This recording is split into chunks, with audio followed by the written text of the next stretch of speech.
수도권 영상 기자 클럽입니다. 오늘은 더 크게 듣고 더 깊게 보고 더 가까이 시민에게 다가가는 용인 특례시의회에서 김진석 자치행정위원장님과 함께하고 있습니다.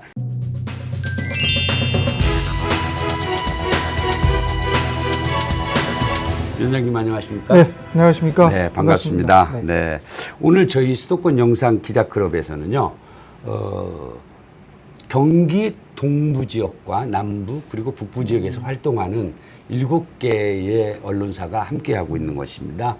본격적인 질문에 앞서서 저희가 여기에 참가한 언론사들을 좀 소개를 예. 해드릴게요. 먼저 시민프레스의 박준혁 우리 간사님이십니다.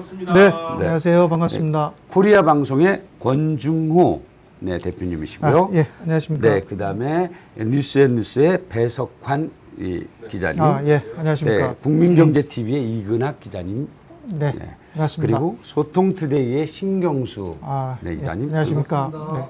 네, 한국포털통신의 박혜연 부장님이십니다. 네, 안녕하십니까? 반갑습니다. 저는 진행을 맡고 있는 메일타임즈의 송길용 기자입니다.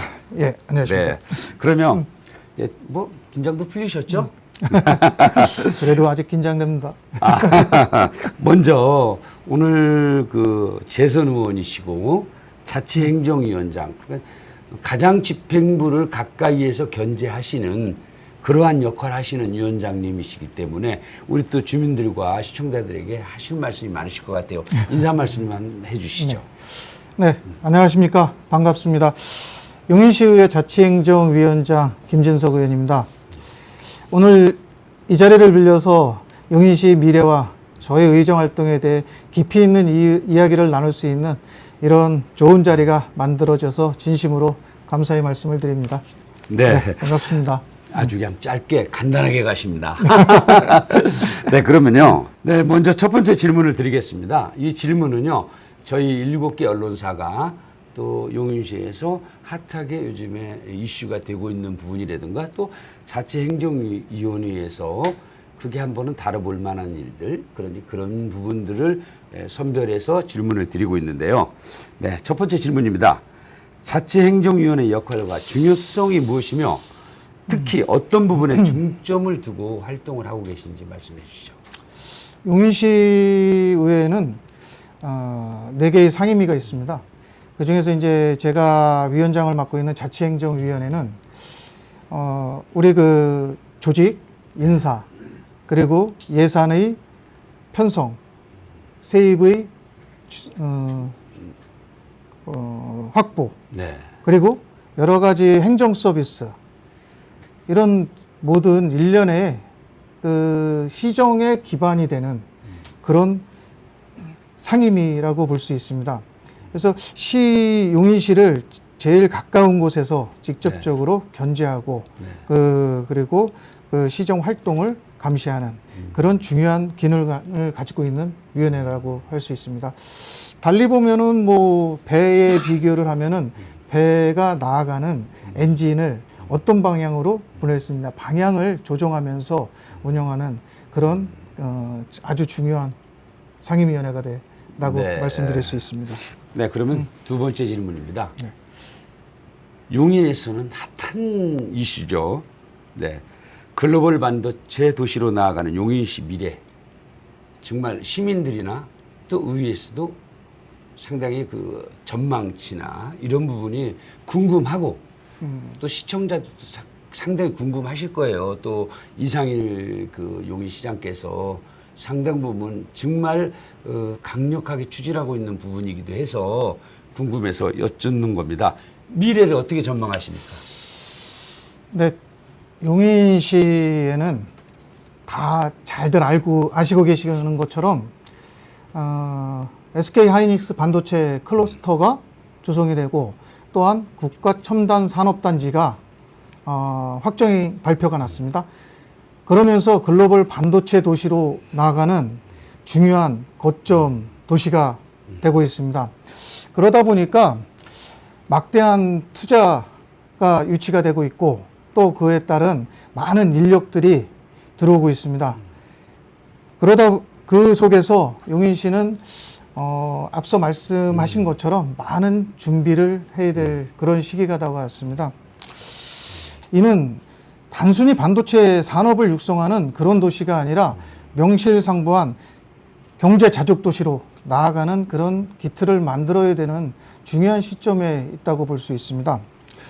뭐 우리가 빛이 있으면은 거기에 따른 그림자가 만들어지는 것처럼 아직까지 우리 초인구에는 이번 반도체 산업단지가 들어오는 지역들이 면 단위에 집중이 되어 있습니다. 그러다 보니까 기존에 갖추어야 될 인프라들이 많이 부족한 거는 사실입니다. 그래서 여기에 주거할 수 있는 정주도시, 그리고 교육, 문화, 체육, 여러 가지 복합적인 의료, 교육까지 여러 가지 복합적인 인프라를 구축해야 되는데, 이를 준비하기 위해서 좀 많은 필요성을 좀 갖고 있는 그 중에서도 네. 이제 교통 인프라가 굉장히 중요하잖아요. 그렇죠. 이제 광역철도부터 시작해서 이제 그런데 그 부분에 대해서 또 용인시에서 경기도 하고 어느 정도 마찰도 좀 있었던 것 같고, 그런데 지금 현재 의회에서는 그 부분을 어떻게, 특히 자치행정위원장이시니까 어떻게 네. 바라보고 계시는가요? 언제쯤 가능할까? 가능한 부분까지는 조금 무리고 네, 그런 부분이 있는데 네. 실제 절실히 필요한 건 사실입니다. 특히 초인구에는 아직 철도망이 없습니다. 경전철이 들어오면서 초인구의 철도 관련된 부분이 경전철 하나로 아시겠지만 많이 뒤쳐져 있습니다. 그 경전철 노선 하나 때문에 다른 철도가 지금 들어오지 네. 못하는 게 현실이 되어 있습니다. 기흥이나 수지 쪽에는 신분당선, 그리고 그렇죠. GTX-A 노선 여러 가지 부분을 지금 계속해서 추진을 하고 있습니다. 특히 광역급행철도인 GTX-A 노선 같은 경우는 구성역을 기점으로 해서 지금 용인 구성역이 만들어지고 있는데, 사실 이게 구성역에서 끝난다라고 한다라면 우리 처인구나 특히 국가 산단이 들어오는 지역에서 볼 때는 상당히 교통 인프라 구축에서는 좀 문제가 있지 않나. 네. 왜냐하면은 구성역에서 내려서 나머지는 대중교통이나 일반 교통을 이용해서 원삼이나 남사를 이용한다라면은 이는 또 다른 처인구의 교통체증을 가중하는 네. 그런 부분이 될 것입니다. 그래서 GTX-A 노선 같은 경우는 이동을 거쳐서 원삼까지 좀 지선이 필요하지 않나라는 좀 제안을 좀 드리고 싶습니다. 그리고 그 부분은 꼭 좀 실현됐으면 하는 부분입니다. 네, 초인구가 네. 주민들도 다 신통방통하게 좋아할 만한 사통팔당 교통대책이 마련이 됐으면 좋겠습니다. 네. 네. 그리고요, 이제 세계가 주목하고 괄목할 만한 그런 성장세를 보이고 있어요, 용인 특례시가. 그런데 용인시 의회가 최근에 이상한 그런 그 외유 논란에 또 쌓이고 있죠. 네. 근데 11일부터 16일까지 뭐 대만과 일본을 방문한다고 그러는데 그 뭐 예산은 뭐 2천만 원이라고 그래요. 그리고 그 좋은 것만 물어볼 수는 없고 이것도 지역 언론이나 또 시민들도 궁금해할 부분 같아요. 항상 떠오르는 게는 외유다 이러는데 꼭 외유만 있겠습니까? 그렇게 보면은 뭐 관광 자원 개발 벤치마킹을 하겠다 이렇게 이제 표면적으로 내서서 하는데 그 부분에 간략하게 입장 표명 좀 해주시죠. 네. 사실 용인시는 지역에 많은 마을 단위 축제들은 가지고 있는데 용인시를 대표할 만한 사실 대표 축제는 아직까지 좀 부재한 네. 상황입니다. 그러다 보니까 의원님들의 연구단체를 만들어서 의원 연구단체를 통해서 뭐 대표 축제나 용인시에 맞는 그런 문화축제를 좀 발굴하는 네. 그런 연구단체들을 많이 또 활용해서 하고 있습니다. 그러다 보니까 그 연구단체에서는 좀 선진 그 축제 문화를 좀 보면서 용인시에 맞는 그런 문화축제를 좀 발굴하고 만들어가고자 하는 그런 생각을 가지고 계시는데, 사실 이제 저희 지방의원들 입장에서 볼 때는 뭐 꼭 필요한 부분도 있다고 보여지긴 한데, 지금 용인시의회가 여러 가지로 좀 복합적으로 좀 시끄러운 지탄을 받고 있죠. 네. 문제도 있고, 내부적으로는 또 이 부분을 또 정리해야 될 부분도 있고, 또 하나는 이제 내년도에 또 지방선거도 있는 부분도 있고 네. 하다 보니까, 그런 부분에 있어서는 뭐 시민들한테 좀 더 진솔하고 진정성 있는 그런 의원으로 다시 거듭나야 되지 않나. 그리고 지금 좀 어려운 상황에 있는 용인시 의회가 좀 바로 서서 제대로 된 의회가 되도록 좀 해야 되지 않나라는 취지에서는 약간 의원님들께서 나름대로 한번 가시님께서 언론이나 고민해 볼 그러니까 그 필요는 있다고 주민들이 보여집니다. 지적하는 네. 그런 건 따끔한 충고로, 그래서 이후에도 의호가 아닌 진정한 어떤 그런 그 벤치마킹을 위한 그런 행보가 됐으면 좋겠다, 그런 말씀하시는 네, 거죠? 그래서 지금 준비하시는 분들도 네. 외유성이나 이제 그런 부분은 아니고 진짜 필요에 의해서 준비한 부분이긴 하지만 여러 가지 좀 상황에 따라서 네. 좀 밖에서 그렇게 보여질 수도 있는 부분이 있기 때문에 좀 더 착실하게 잘 준비해야 되지 않나라고 보여집니다. 네. 용인은 여러 가지 지역 특색이 많이 있잖아요. 민속촌도 있고, 네, 그렇습니다. 그렇죠? 용인 에버랜드도 있고. 네. 그런데 뭐 그런 것과 연계해서 그런 정말 그 전국에서 몰려들 만한 그런 그 축제를 기획한다면 그것도 시민들에게는 큰 행복입니다. 사실상 이게 베풀어 주는 것이잖아요. 근데 그거를 잘 가서 벤치마킹해서 시민들에게 다시 보여주는 그러한 그 방문이 됐으면 좋겠습니다. 네. 저희들도 그런 바람입니다.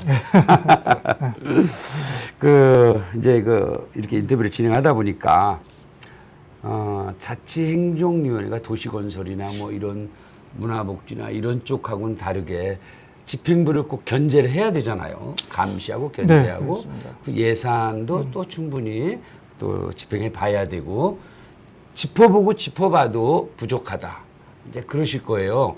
특히 자치행정위원장으로서 용인시 미래 발전을 위해서 나는 꼭 이 부분이 필요하다, 내가 행정위원장으로서 이 부분은 꼭 한번 추진해보고 싶다는 그런 과제가 있으실까요? 이번에 앞서 질문하신 내용 중에 글로벌 반도체 도시 부분에 대해서 일맥상통한 부분인데요.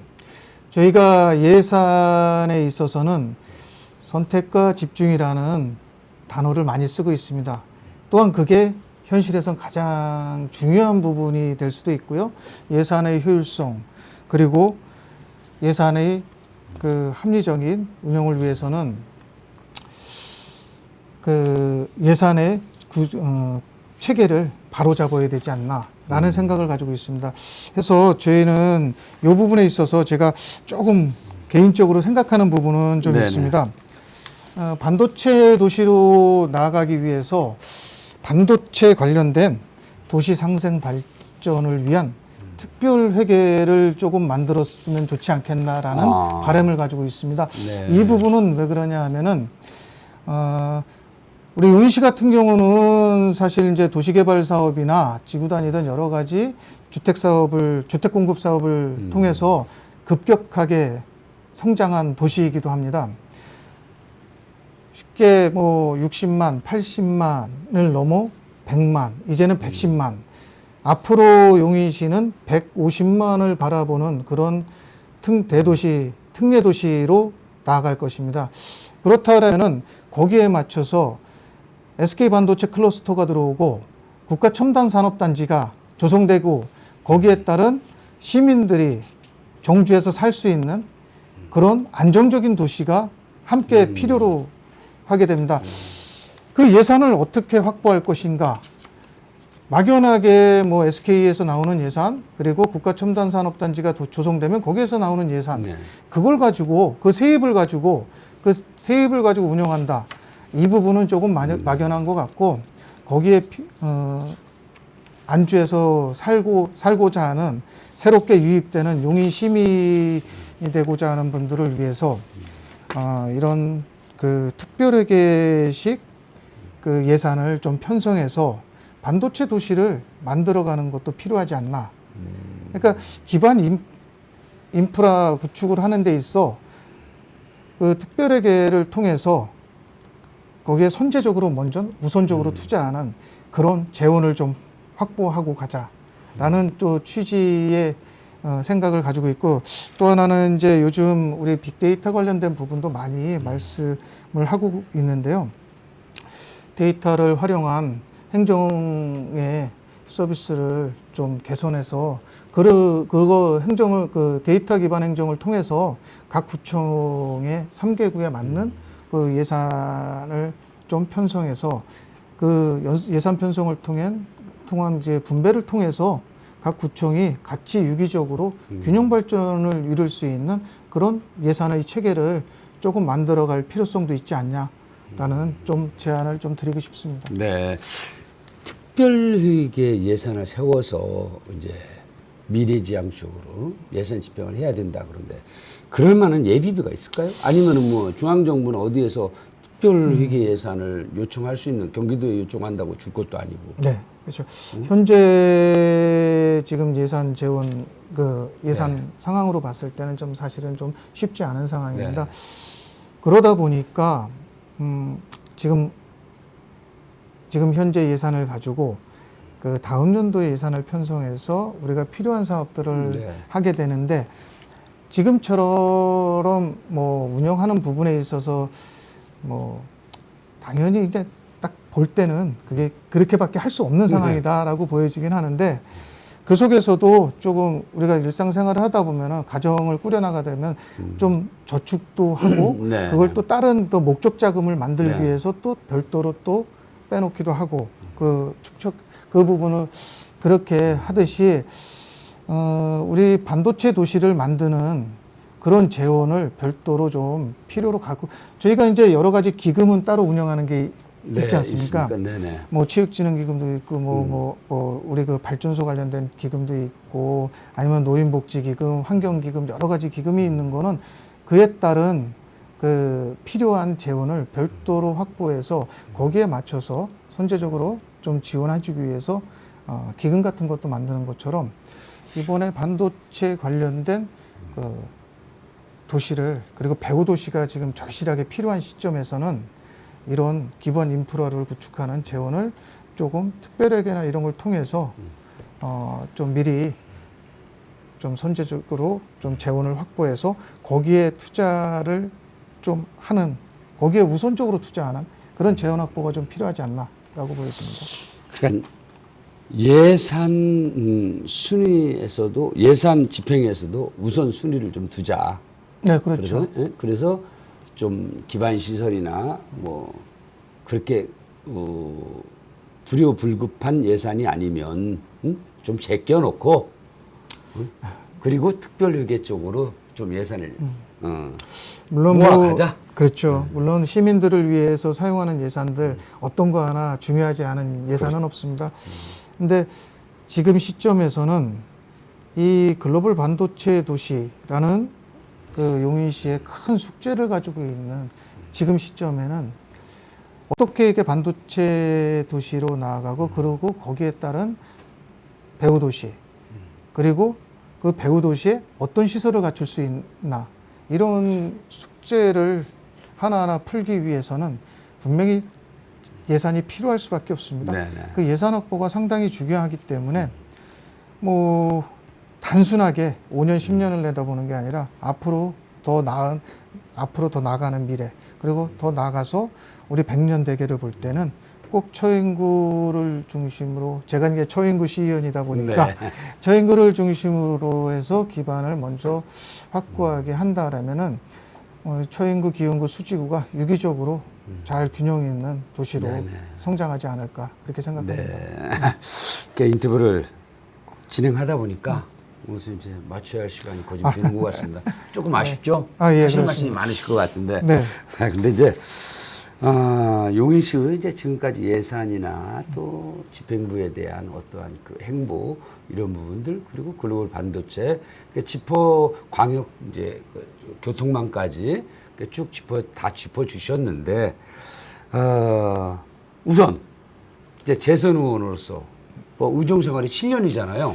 네, 그렇습니다. 8년에 접어들었어요. 이제 그것도 임기가 뭐 이제 한 8개월, 9개월밖에 남지 않았습니다. 근데 남은 임기 동안 용인 특례시 자치행정위원장으로서의 마음가짐 그리고 또 향후 2026년도에 재입성을 위한 그러한 부분들을 또 시민에게 당부하시고자 하는 말씀 있으면 해주시기 바랍니다. 네.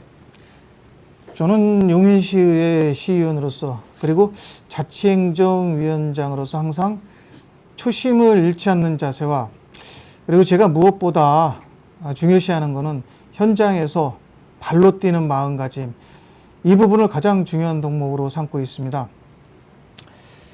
오직 시민을 위한 봉사라는 마음가짐을 한 번도 잊지 않고자 노력하고 있습니다. 시민 중심의 행복, 행복을 최우선으로 하는 그런 의정활동을 펼치겠습니다.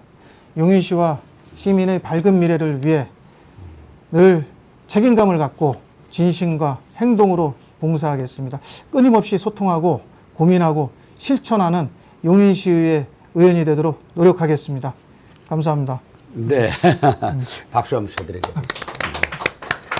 네, 끊임없이 실천하고 그리고 추진하는 용기를 가지고 의정 생활을 7년째 이어오고 계시는 네, 우리 김진석 자치행정위원장님과의 수도권 영상기자 클럽이 함께했습니다. 여러분 어떻습니까?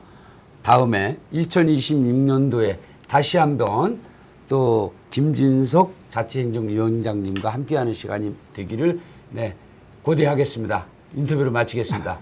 감사합니다. 수고하셨습니다. 감사합니다. 네, 고맙습니다.